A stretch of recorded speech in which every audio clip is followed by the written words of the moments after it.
Las dos últimas intervenciones. Quienes se quedan pendientes porque han solicitado la palabra, les pido comprendamos la situación, tendremos el chance para debatir el segundo informe.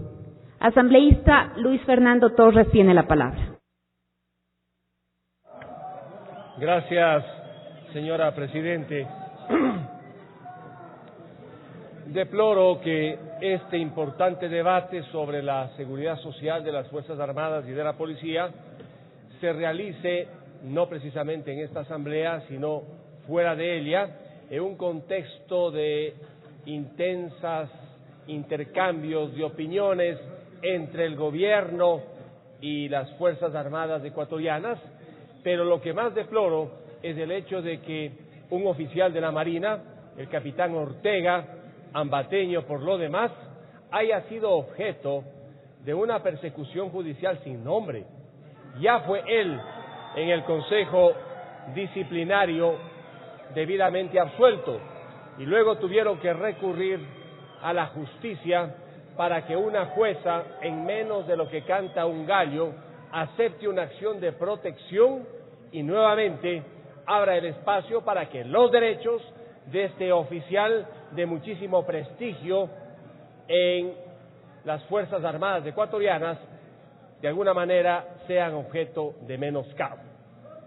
En todo caso, debo reconocer que este debate, importante como es, nos está permitiendo vislumbrar la serie de desafíos que tiene por delante la seguridad social. La Constitución ha sido absolutamente clara al establecer regímenes especiales para la seguridad social de la policía y de las Fuerzas Armadas. ¿Por qué la Constitución establece la posibilidad de regímenes especiales para la policía y las Fuerzas Armadas?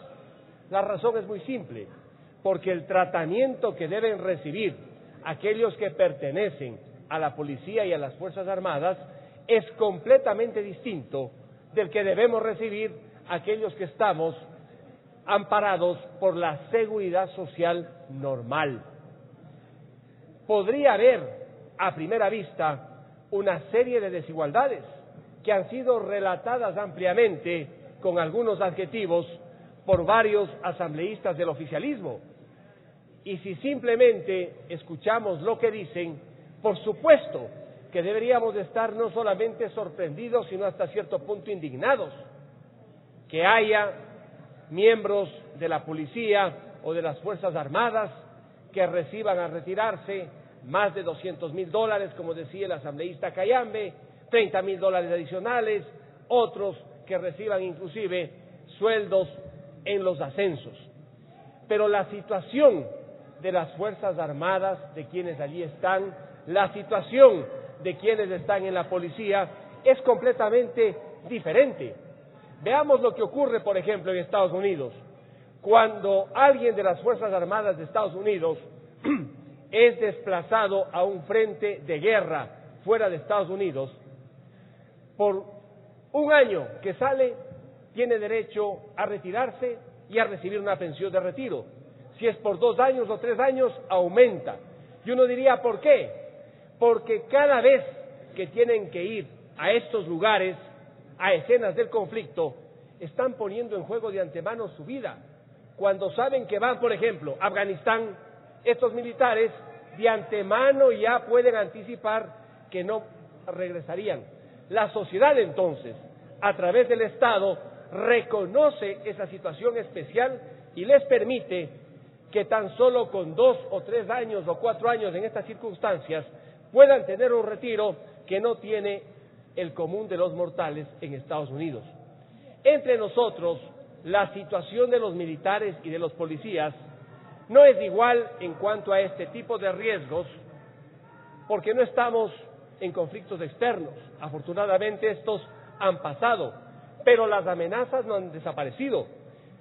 El momento en que se solucione el conflicto armado en Colombia, los militares ecuatorianos van a tener un doble trabajo, porque al no estar las FARC controlando a todos los grupos allá en territorio colombiano, estos con completa autonomía comenzarán a desplazarse hacia nuestro país, saltando la frontera ecuatoriana, y ello obligará a que las Fuerzas Armadas ecuatorianas tengan un doble trabajo que ahora en definitiva no tienen.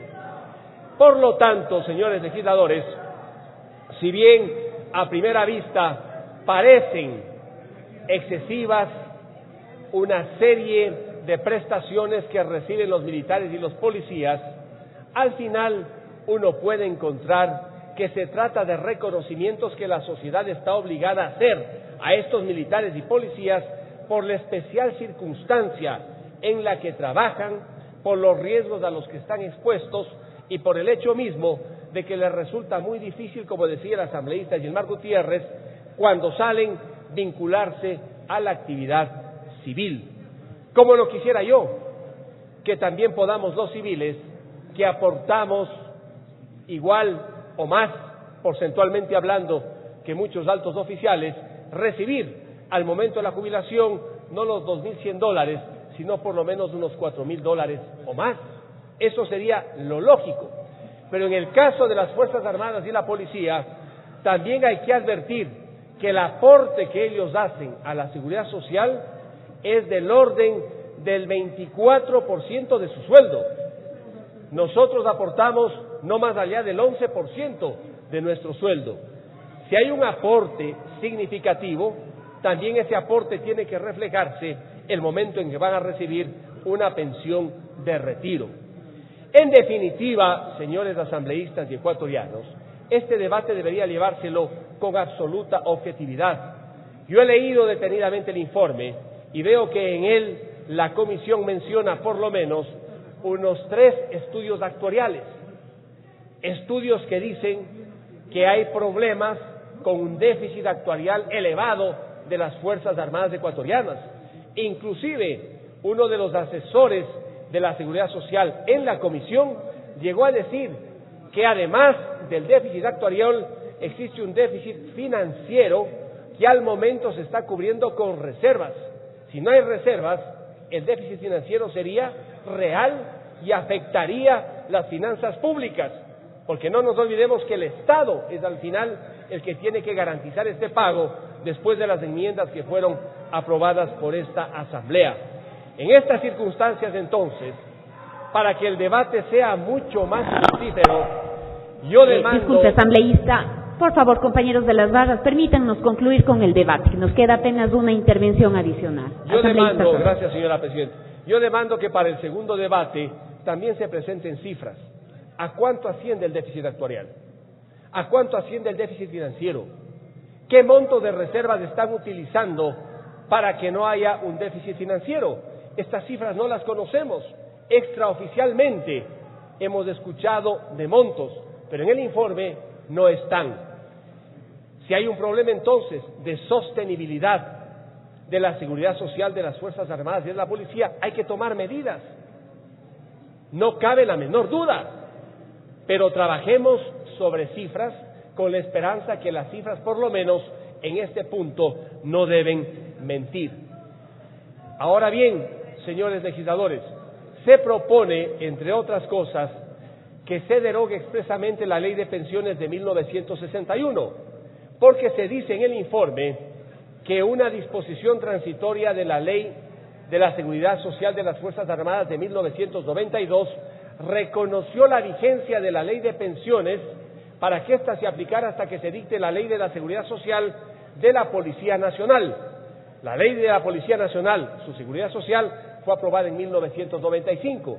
Deberíamos concluir entonces que la Ley de 1961 quedó completamente derogada.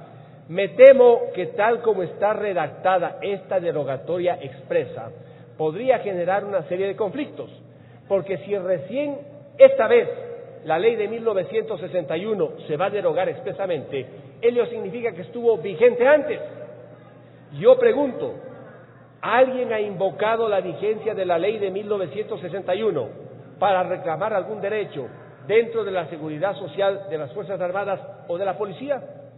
Este es un tema para pensar jurídicamente, porque una equivocada redacción llevaría a pensar que hasta la fecha todavía sigue vigente la Ley de 1961, cuando desde mi punto de vista esa ley fue derogada en 1992 y quedó con una vigencia diferida hasta 1995, cuando se aprobó la Ley de la Seguridad Social de la Policía Nacional. Espero entonces que este importante debate se lo pueda llevar con objetividad. Por ejemplo, hay un tema que parece lógico y aceptable, que el incremento de las pensiones de retiro se ajuste en función de la inflación y no en función de los incrementos de los sueldos y salarios en el servicio civil. Me parece lógico. ¿Cuáles son las cifras? ¿En cuánto o en qué porcentaje se han aumentado los sueldos en el servicio civil? Para ver si estos aumentos, porcentualmente hablando, han sido mayores o menores que los incrementos en la inflación. Nos faltan datos, nos falta información para tener un buen debate en esta materia. Muchas gracias.